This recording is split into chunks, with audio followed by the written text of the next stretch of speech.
Greetings and welcome. We are now in Freshman English, and our objective now for the hour is to work with specifically Act 1. We'll begin with prologue. Now what I want you on page 807, go there now. What we'll be doing now is paying particular attention now to a guided reading of this play. We'll start with some observations that are just kind of following along. So all you're doing is just following literally the language alone. And then at the end of scenes and or parts, we'll pause and we'll make notes. Okay? While we go through this project, you're just kind of flowing, taking notes as things happen at level 1.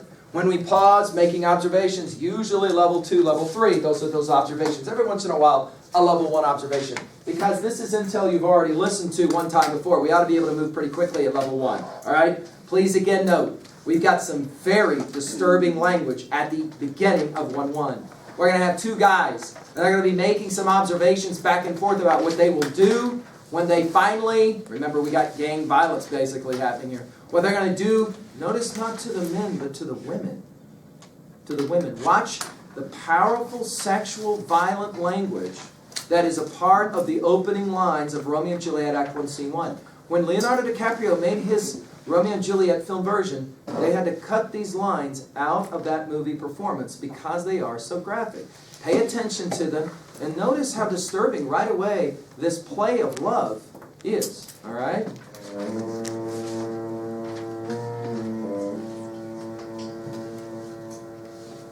Two households, both alike in dignity, in fair Verona where we lay our scene, from ancient grudge break to new mutiny, where civil blood makes civil hands unclean. From forth the fatal loins of these two foes, a pair of star-crossed lovers take their life, whose misadventured piteous overthrows thus with their death bury their parents' strife.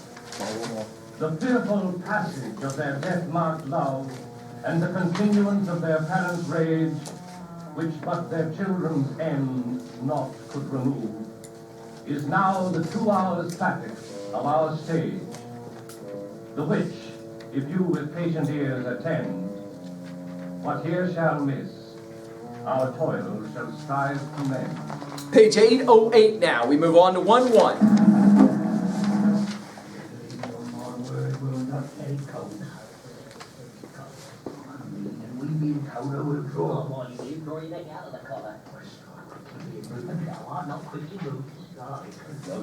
Montague moves me. To move is to stir, and to be valiant is to stand. Therefore, if thou art moved, thou runst away. Dog in that house will move me to stand. I will take the wall of any man or maid of Montague. And that shows thee for a weak slave, for the weakest goes to the wall. 'Tis true, and therefore women being the weaker vessels are ever thrust to the wall. Therefore, I will push Montague's men from the wall and thrust his maids to the wall. The quarrel is between our masters and us fair men. If thou one, I'll show myself retarded. When I fight with the men, I will be civil with the maids. I will cut off their heads. The heads the maids. Ah, the heads of the maids, or their maiden heads. Take him what's yourself. They must take him since the feeling. Really they shall feel while I'm able to stand, and 'tis known I'm a pretty piece of flesh. Oh, it will thou art not fish, if thou hadst bring poor John. Come on, Otto. Here comes the house of Montagues. I make the weapons out, quarrel and I'll back thee. I'll turn our back around. Hear me not. I'm better as I pass by, and let them take it as they list. Oh, yes, they dare. I'll find my Aberdeen, which is disgraced in that bed. Do you bite your thumb at us? Oh, I do buy my gun, sir. Do you bite your thumb at us, sir? No. No, sir. I do not bite my thumb at you, sir. But I bite my thumb, Do sir. you quarrel, sir? Quarrel, sir, no, sir. But if you do, sir, I'm for you. I serve as good a man as you. No better. Well, sir. Say better. Here comes one of our masters, Gilbert. Yes, thank you, sir. You lie! Go on, give me men. Gregory, remember last Monday, brother. Pull up your swords! Do you know what you're doing? What? Not on drawn, I've seen helpless hands. Turn me, Ben Folio, look at my knife there. I do not keep the peace. Put up thy sword and let it depart these men with me. No, and talk of peace. I hate the word, as I hate hell, all Montague, and thee. Haven't you, Colin? Out here, that partisan. Fight, keep the down. Down to the Capulet. Down with the Montague. Why is this? Give me my long sword, huh? Crash, a crash! My sword is an sword. My sword, I say. Oh, Montague is come. Converting his blade.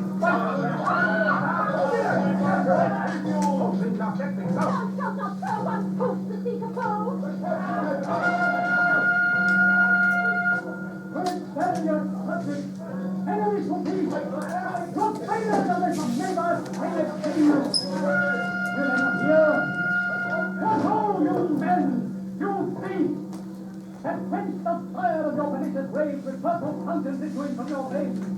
On pain of torture, from those very hands, throw your misshapen weapons to the ground, and hear the sentence of your moved friends. These civil brawls, bred of an airy word by Geo, Capulet, and Montague, have thrice disturbed the quiet of our streets, and made Verona's ancient citizens cast by their grave deceiving ornaments to wield old partisans in hands of those, cankered with peace to part or cankered hate. If ever you disturb our streets again, your lives shall pay the forfeit of the peace. For this time all the rest depart away. You, Capulet, shall go along with me, and Montague, come you this afternoon to know our further pleasure in this case, to old Freetown, our common judgment place.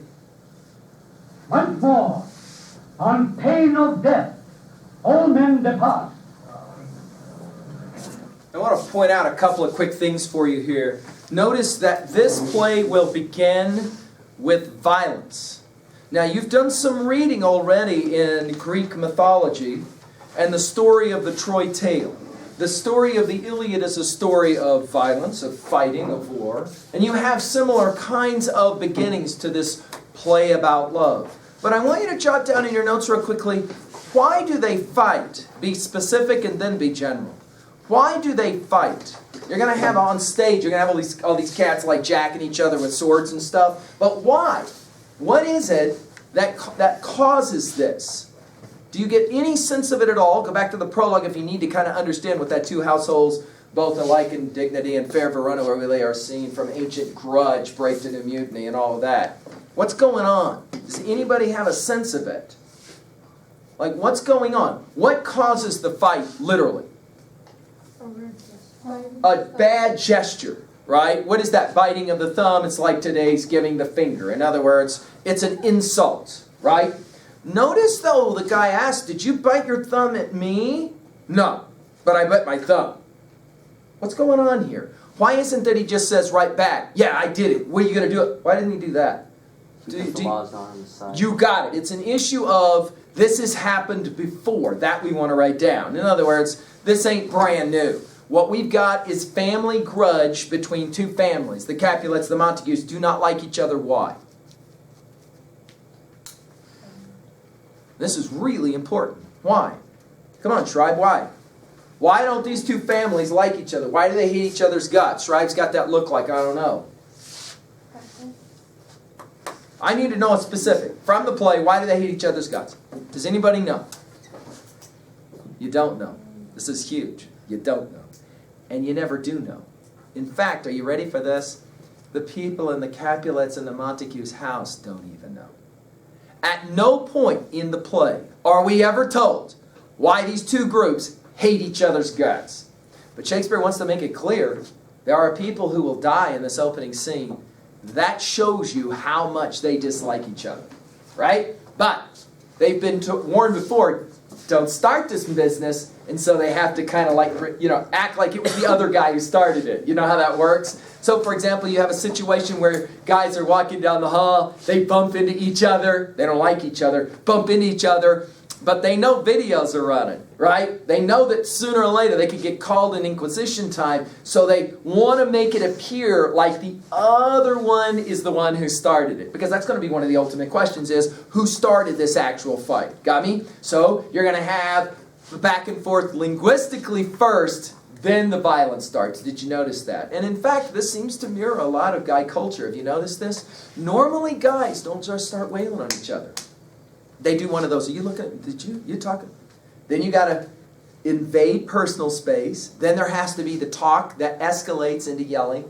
Then finally, there's the ending in the physical violence. Number 2, notice who steps in. I'm on page 810. Notice we'll have the introduction of 2 really important characters that will factor in our play, right? Notice it will be Benvolio who begins by saying, "Part, fools, put up your swords." And then this is an interesting line. "You know not what you do." What does that mean, you know not what you do? You don't know what you're starting here. Knock it off. What's ironic, write it down though, about this line, "You know not what you do"? What is ironic about that? They don't know at all why they're fighting. If you were to take any of them, Gregory Sampson, any of those guys, and you were to say, "Dude, why do you dislike this family?" They would have to say, "Because I was told to. I was told to dislike them, that's why I do it." "Yeah, but why were you told?" "I don't know. We just hate their guts. We don't know why." Right? Notice, from one side of the stage comes Benvolio. He is write in your notes, he's the peacemaker. Of course, there will be dark irony about the fact that that's the role Benvolio plays, because later in the play, it will be Benvolio as peacemaker that will lead to the death of... See how this works? Right? We're familiar, right? With Mercutio and both Tybalt will die in a scene that ultimately will have its beginning, its roots, in Benvolio trying to keep the peace. Look at the next person who shows up. His name is Tybalt. By the way, Benvolio is associated with what house? The house of the Montagues or the house of the Capulets? The Montagues, good. Then the firebrand Tybalt will show up. Tybalt, notice, will say, "What?"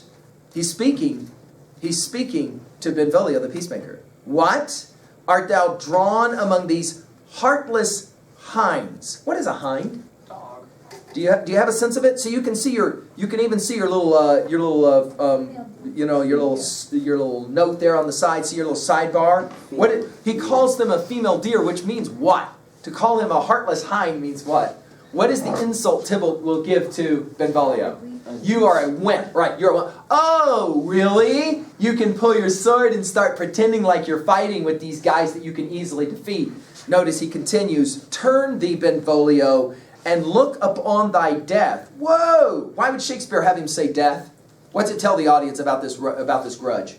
It's serious. They are serious business. What does it tell you about Tybalt? That he hasn't spoken 10 words and he's used the word death. He's a dangerous guy. Now this is fascinating because this is supposedly a play about love. And notice we've heard some really nasty sexual violent words spoken. And now we got Tybalt using the word death. Right? Notice Benvolio tries to defend himself. He says, "I do, but keep the peace." What does that mean? He tries to... I'm just trying to keep him from fighting. That's all. I don't want to have a fight. This has always been Benvolio. I don't want to fight. I don't want to fight. No. You got it all wrong. I just drew my sword to kind of make these guys stop fighting. Notice he continues. He says, "Put up thy sword or manage it to part these men with me." In other words, he asks for Tybalt's help to say, "Let reason prevail. Let calmer minds prevail. Let's not get all wound up here." Notice Tybalt's response. It tells us a lot about Tybalt. It tells us a lot about the trajectory of this play. Look at what he says. Notice he says, "What? Drawn and talk of peace?" In other words, he has his sword out, but he's talking about peace. "I hate the word." Whoa. Butterfield, he hates what word?